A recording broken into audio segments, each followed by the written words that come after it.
হরে কৃষ্ণ, রাধে রাধে। মৌমিতা পরিবারে আপনাদেরকে জানাই অনেক অনেক শুভেচ্ছা ও অভিনন্দন। আজকের আলোচ্য বিষয়টি হচ্ছে 2025-এ পুত্রদা একাদশী ব্রত কবে পালিত হবে, 30 নাকি 31শে ডিসেম্বর, এবং একাদশীর পালনের সময়। ব্রত কথা অবশ্যই শুনুন এই দিন। শ্রোতা বন্ধুরা, আজকের এই ভিডিওটি আপনারা প্রথম থেকে শেষ পর্যন্ত মনোযোগ সহকারে শ্রবণ করুন, আপনাদের অনেক ভালো লাগবে। পৌষ মাসের এই একাদশী বিশেষভাবে সন্তান লাভের সঙ্গে যুক্ত বলে মানা হয়। এই কারণেই একে পুত্রদা একাদশী বলা হয় এবং অসংখ্য মায়েরা এই ব্রত গভীর শ্রদ্ধার সঙ্গে ব্রত পালন করে থাকেন। 2025 সালে এই একাদশীকে ঘিরে মানুষের মনে বিভ্রান্তি দেখা যাচ্ছে। কেউ বলছেন 30শে ডিসেম্বর, কেউ বা বলছেন 31শে ডিসেম্বর। এই অবস্থায় শাস্ত্র অনুযায়ী প্রকৃতপক্ষে কোন দিনে এই একাদশী ব্রত পালন করা উচিত তা জানা অত্যন্ত প্রয়োজনীয়। বন্ধুরা, 2025 সালে 31শে ডিসেম্বর পুত্রদা একাদশী পালিত হবে। বন্ধুরা, একাদশীর দিনে অবশ্যই কিন্তু শুনুন একাদশীর ব্রত মাহাত্ম্য কথা। তাহলে এবার শুরু করা যাক পুত্রদা একাদশীর ব্রত কথা। ভবিষ্যত্তর পুরাণে শ্রীকৃষ্ণ যুধিষ্ঠির সংবাদে পৌষ শুক্লপক্ষিয়া একাদশী ব্রত মাহাত্ম্য বর্ণিত রয়েছে।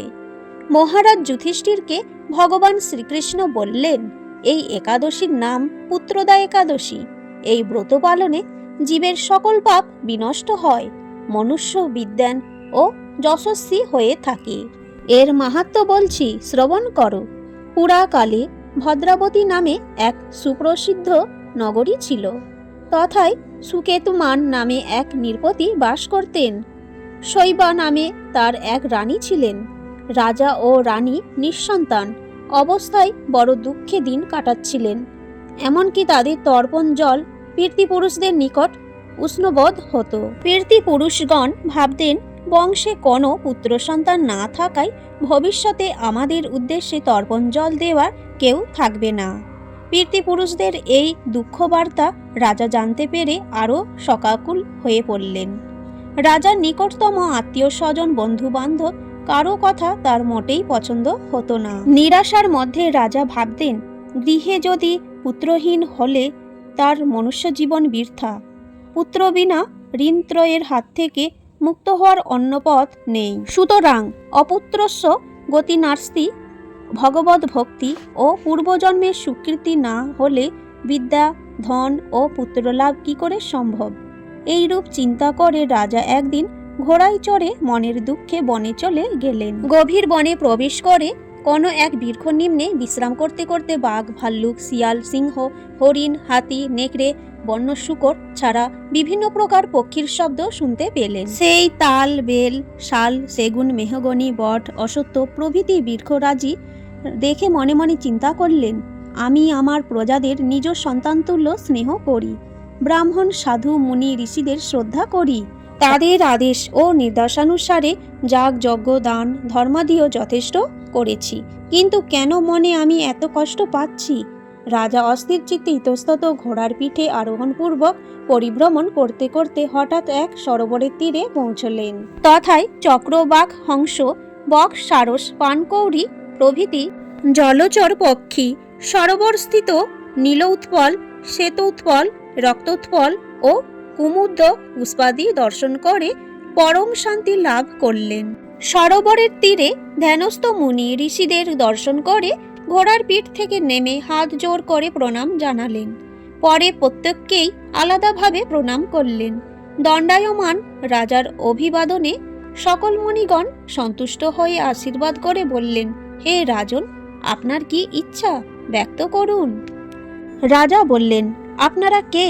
এখানে কি করছেন? কোথা থেকে এসেছেন? মুনিবৃন্দ বললেন, আমরা এই বনের বিভিন্ন স্থানে থাকি। আজ পুত্রদা একাদশী।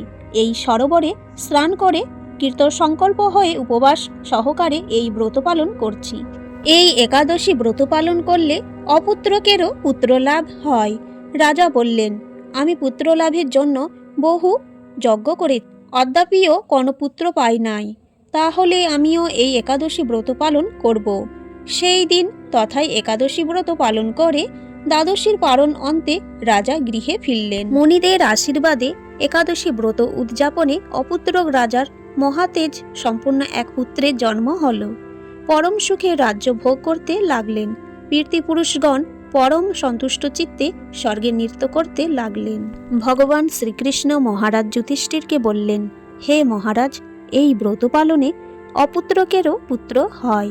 অন্তে ভগবদ্ধাম লাভ ঘটে। স্বর্গে পিতৃপুরুষগণ নৃত্য করতে থাকে।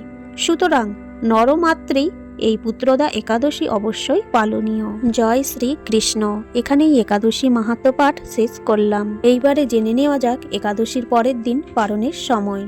একাদশীর পরের দিন সকাল 6:26 থেকে 9:52 মধ্যে। সকলেই যথাসময়ের মধ্যেই পালন করে নেবেন। হরে কৃষ্ণ, রাধে রাধে। আজকের এই ভিডিওটি এখানেই শেষ হলো। সকলেই ভালো থাকবেন, সুস্থ থাকবেন।